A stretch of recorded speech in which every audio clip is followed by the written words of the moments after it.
Inspector Salim ने यहाँ मौजूद हथियारों के बारे में इंकशाफ की टीम को ब्रीफ किया। ये हमारा बड़ा एक स्पेशलाइज्ड किस्म का कोट है, इसमें तमाम किस्म के स्मॉल आर्म्स वेपन मौजूद हैं।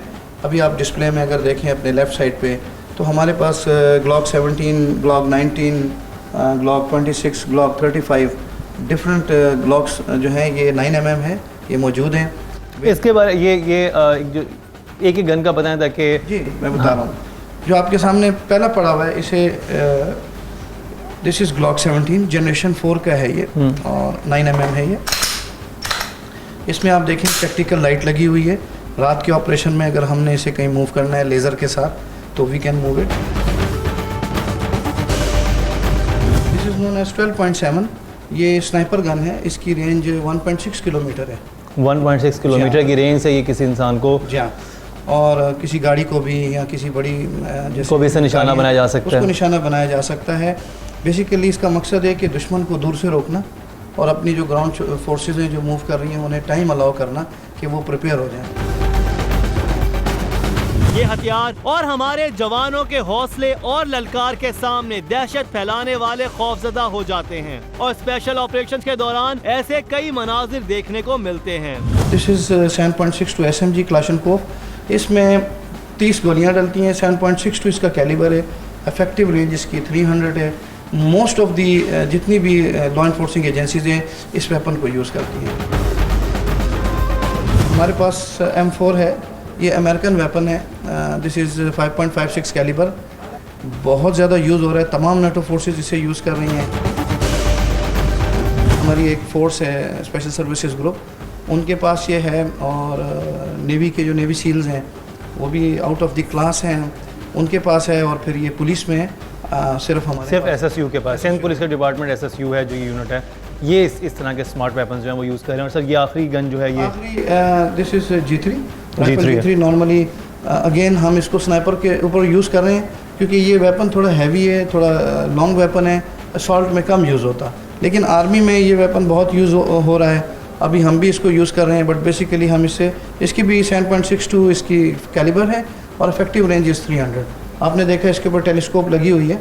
अच्छा, मुझे ये बताया गया था यहाँ पे मॉडिफाई भी की गई हैं कुछ? Yes, modify like this. हमने इसको मॉडिफाई किया वो इस तरह कि हमने इस पर ये यू कैन सी कि हमने ये बाईपॉट लगा दिया।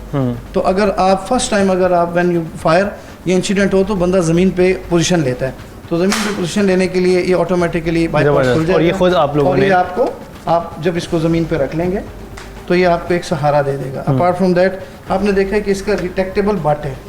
आप छोटे कद वाला या बड़े कद वाला इसको अपने कद के हिसाब से और अपनी कंफर्ट के हिसाब से आप इसको यू कैन एडजस्ट इट।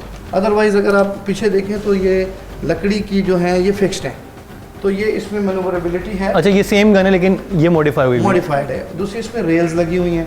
अब रेल्स पे होलोग्राफिक साइट लग गई है। यहाँ पे हम इसका लेज़र लगा सकते हैं, हम डॉट लगा सकते हैं, हम नाइट विजन लगा सकते हैं। तो दैट ये है। दूसरा टैक्टिकल स्लिंग इस पे लग सकता है। काफ़ी इसके अंदर ऐसी चीज़ें हैं जिसको मॉडिफाई की। SSU के पास जहां जदीद हथियार हैं वहीं सिक्योरिटी और हंगामी हालात के लिए जदीद आलात और सहूलतों की भी कमी नहीं। Lethal and non lethal weapons like ये दिस इज के अगर हमने किसी को शॉक लगाना है, इसे नॉन लीथल बंदा इससे और इससे क्या कितनी देर का इफेक्ट होता है? काफ़ी इफेक्ट है कि मर्द को अगर लगे तो वो डिसेबल हो सकता है, हार्ट अटैक भी हो सकता है। इसमें वोल्टेज की है, देखें आप, इसमें हमारे पास बड़ा भी है, इससे बड़े भी हैं। लेकिन मौके के हिसाब से अगर हमने कोई ऐसी जगह जाना है जहाँ पे लोगों के पास वेपन नहीं है, जल्द से जुलूस में, तो नॉर्मली हम अनआर्म्ड इसको लेके जाते हैं ताकि अगर कोई रश करे तो वो उसको तकलीफ भी हो लेकिन इंजरी ना हो।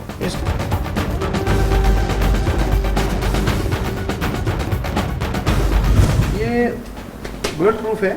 आपने देखा कि नाइट विजन इस टाइम लगी हुई है, तो जब हमारे कमांडोज जो है इसको मूव करते हैं तो ये आंख पे उसकी एडजस्ट हो जाती है लाइक दिस।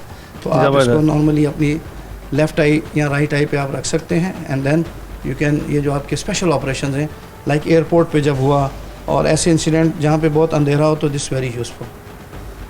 बिल्कुल। और मैं बता चलूँ जब एयरपोर्ट इंसिडेंट हुआ था कराची में, तो ये वो फोर्स थी जिसने सबसे पहले वहाँ पर पहुँची, रिएक्ट किया और वहाँ पर 2 से 3 दहशतगर्दों को इन्होंने निशाना भी बनाया। और ये इतना इनका क्विक रिस्पांस था कि सबसे पहले ये लोग पहुँचे वहाँ पर। एक से बढ़कर एक हथियार यहाँ मौजूद था। जिसे हम कहते हैं RPG-7 rocket propelled grenade, very very useful weapon. और वॉर में तो आर्मी तो इसको बहुत ज़्यादा इफेक्टिव यूज़ करती है अगेंस्ट द टैंक्स, लेकिन ये है कि इसकी भी रेंज 300 है अगेंस्ट द पर्सन्स, एंड गाड़ियों या टैंक्स के लिए 500 है। ये आंसू गैस के शेल हैं, आंसू गैस या टीयर गैस ये हैं जब कभी कोई मसला होता है तो आवाम पे यही बरसाए जाते हैं। लेकिन ये अच्छी बात है कि यही बरसाए जाते हैं, क्योंकि बाकी जो बरसाने वाली चीज़ें हैं वो सिर्फ मुल्क दुश्मन नासिर के लिए हैं। सिर्फ सहूलतें और पैसा ही सब कुछ नहीं होता। कम बजट से भी कैसे शानदार नताइज दिए जा सकते हैं, उसकी एक बेहतरीन मिसाल इस यूनिट में भी देखने को मिली।